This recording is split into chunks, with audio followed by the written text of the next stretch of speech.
Hey, what's up, guys? This is Fula with another video. Shout out to the whole LDBC. Um, so, you know, I decided that today I was not going to do a boxing video. I'm going to do a video that pretty much affects me and maybe affected some of my subscribers, some of my followers as well. First and foremost, I don't like politics at all. I hate politics. I wish they did not exist.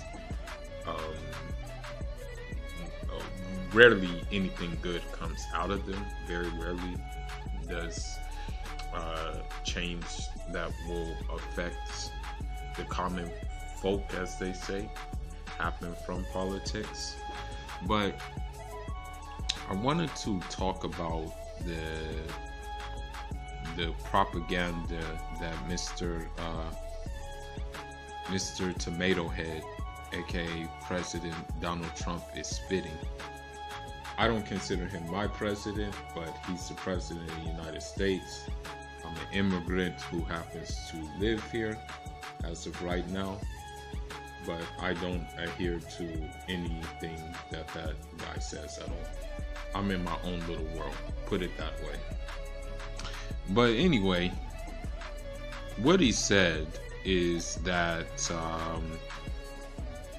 he vowed to send as many troops as necessary to the U.S.-Mexican border to block a growing caravan of Central American migrants.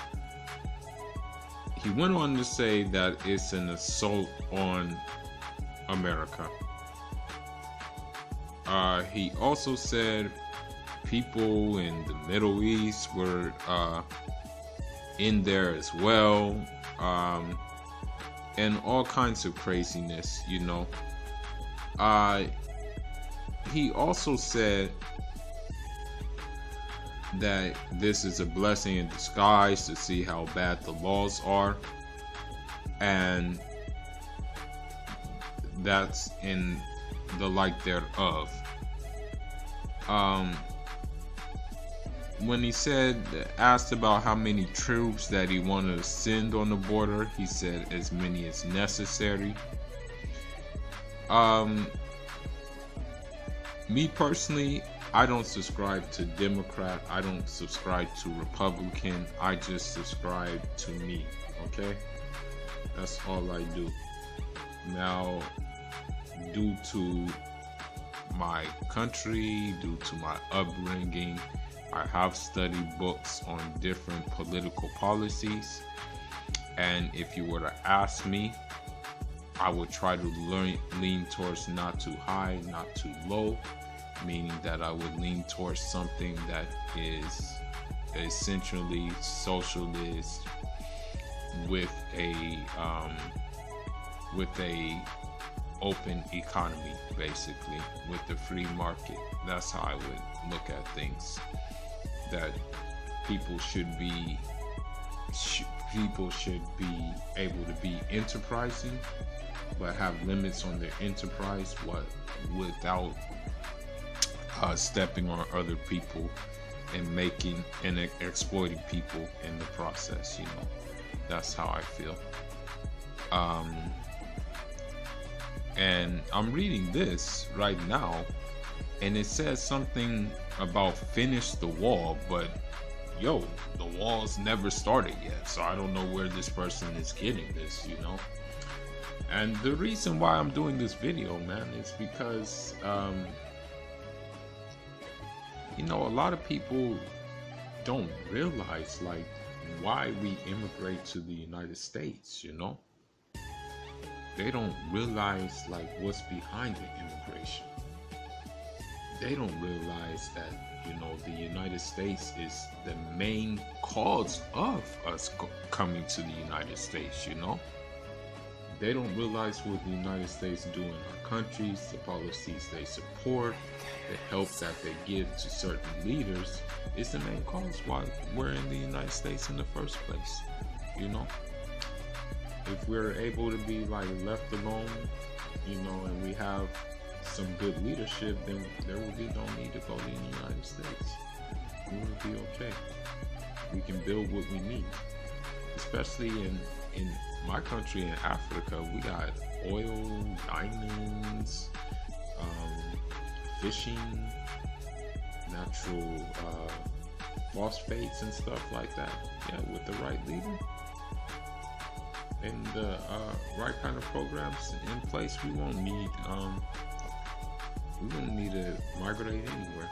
We can build what we wanted when we want it, but unfortunately we don't have that. But you know, I want to go into something. You know, first and foremost, what Donald Trump is doing is he's doing it for elections. You know, he's doing it for votes. That's what he's doing, okay? It's for votes. It's propaganda. The situation at the border is not what he makes it out to be. He's doing it for propaganda. He knows his hardcore supporters are going to go for that. And so that's why he's saying all these things. That's why he's saying he'll send troops to the border and all this other stuff. You know, so this is the reason why, you know. I mean, it's baseless. You know, all of a sudden there's like a upstream in migrants coming now that you need to do that. Like, really, dude? Like a month before the election? Come on now, man. You're not fooling anybody. Or at least you're not fooling me.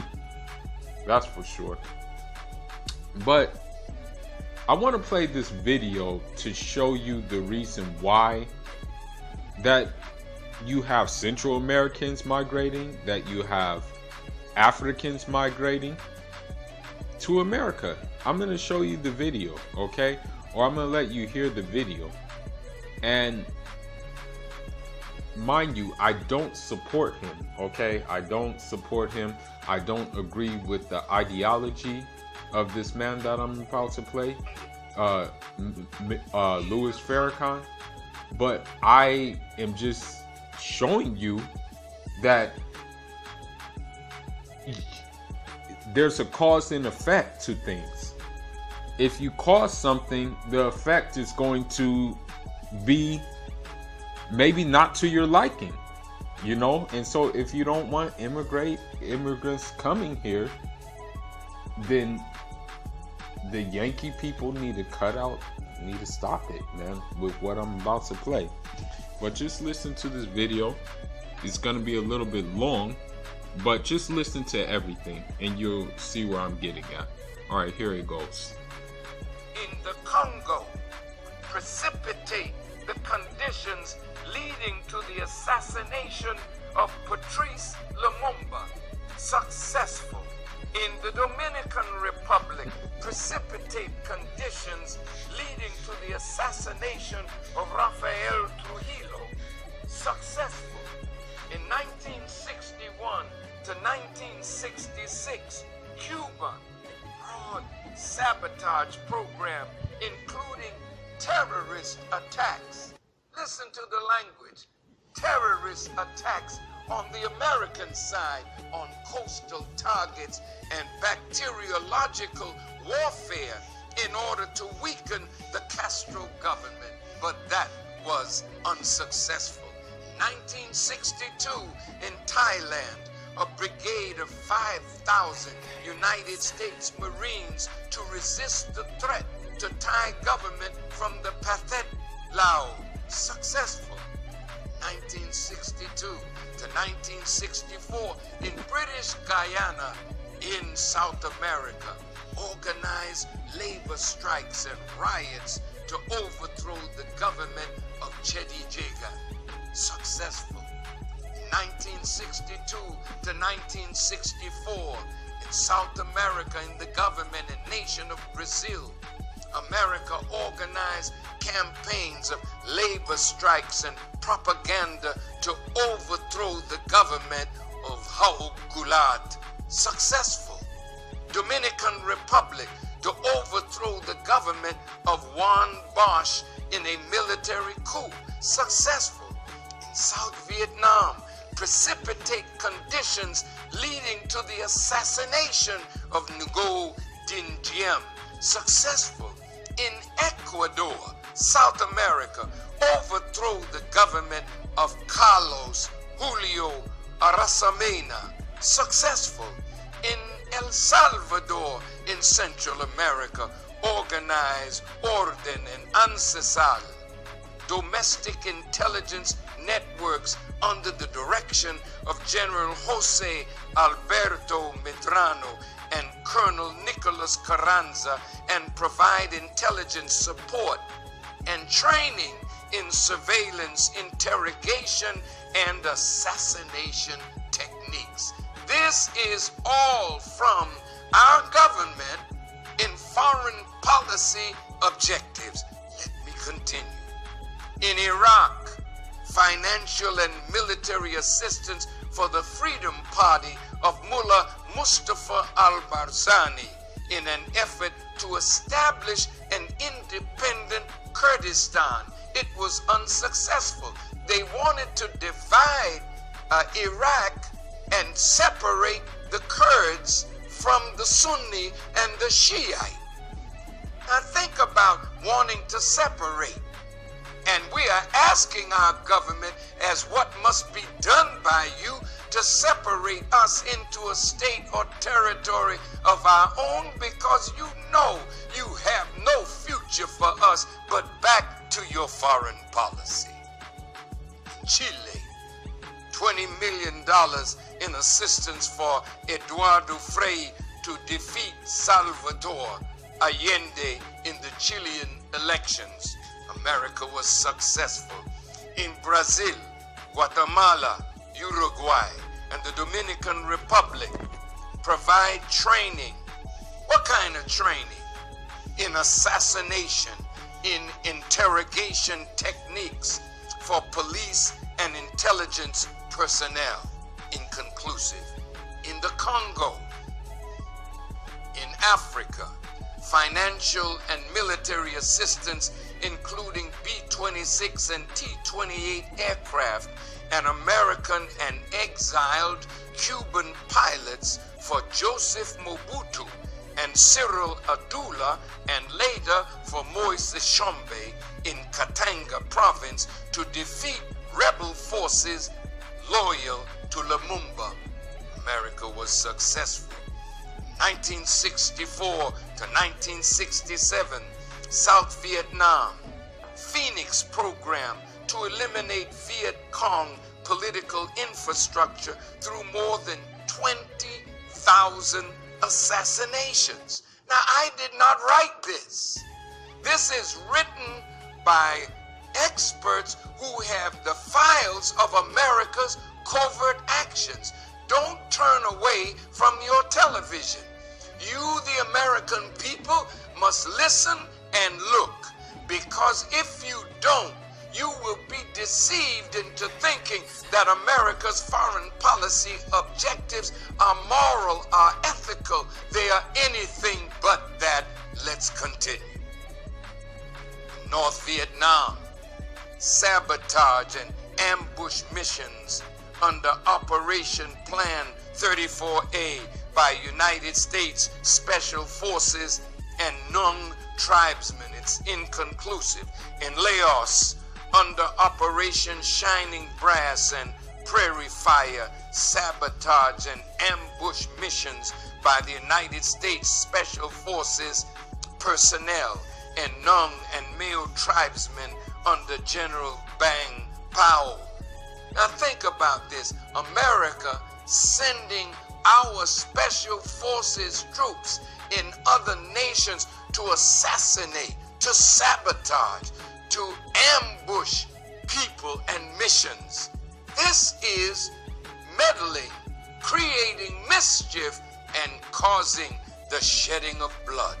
In Thailand, they recruited 17,000 mercenaries to support Laotian government of Phuminosavan resisting the Pathet Lao. Successful. In Peru, America's money, taxpayer dollars, provided training in assassination and interrogation techniques for Peruvian police and intelligence personnel, similar to the training given in Uruguay, Brazil, and the Dominican Republic in an effort to defeat the resistance movement. This was unsuccessful. In Indonesia, to organize a campaign of propaganda to overthrow the Sukarno government and precipitate conditions leading to the massacre of more than 500,000 members of Indonesian Communist Party in order to eliminate opposition to the new Suharto government imposed on Indonesia by the United States of America. In 1967, in Bolivia, South America, our government assisted that government in the capture of Ernesto Che Guevara. They were successful, and as you know, Che Guevara was assassinated in Bolivia. In Greece, the overthrow of the government of George Papandreou and install a military government of Colonel George Papadopoulos after the Chedijegan. Successful. In 1962 to 1964, in South America, in the government and nation of Brazil, America organized campaigns of labor strikes and propaganda to overthrow the government of Raul Goulart. Successful. Dominican Republic, to overthrow the government of Juan Bosch in a military coup. Successful. In South Vietnam, precipitate conditions leading to the assassination of Ngo Dinh Diem. Successful. In Ecuador, South America. Okay, so as you see, we don't come here due to like a desire to get to America, okay, like this big desire. It comes out of necessity for what they do in our countries, okay? That's my point. So before Donald Trump or his supporters or any other American blames immigrants for taking jobs, blames immigrants for causing trouble, blames immigrants for like making a bigger population, look at your government's handiwork in the countries they're coming from, okay? Before you do that. That's my point. You guys have an agenda. You don't want to face up to what comes with that agenda. And with that agenda that you guys have, mass immigration is a result of that. And now you got to take responsibility for it, you know? In fact, you have to come to the realization that your country and that many other countries in Europe and things like that wouldn't be the way they are if it wasn't for our countries and you guys taking and having business interests and you guys letting dictators stay in power who have your very interests at hand and have your very business interests at hand. I'm going to give you one more example and then I'm going to end this. For example, in Saudi Arabia. Saudi Arabia is the most corrupted, barbaric, backwards place on the planet right now. The only good that Saudi Arabia has is a couple of holy sites. Other than that, there is nothing really good about it. Okay, beheadings are normal there. Women are just now getting to drive. You have you still have slavery there, unfortunately. It's sad to say it, but even on Facebook, one of them tried to sell a black African slave who was castrated on Facebook. But yet, guess who is the biggest supporter of them? Good old America. They sell them weapons to do things in Yemen. They give them support. They support that guy in power right now. His name is Mohammed bin Salman. He just killed a journalist not too long ago. The Khashoggi journalist. But yet Donald Trump is trying to cover their asses. So before you guys complain about immigrants, before Trump talks about a national emergency with the propaganda and stuff, look at your own handiwork in those places, please. That's all I just wanted to say. Let me know what you think. Let me know if you have something to add on to this. Off until the next one. Njara.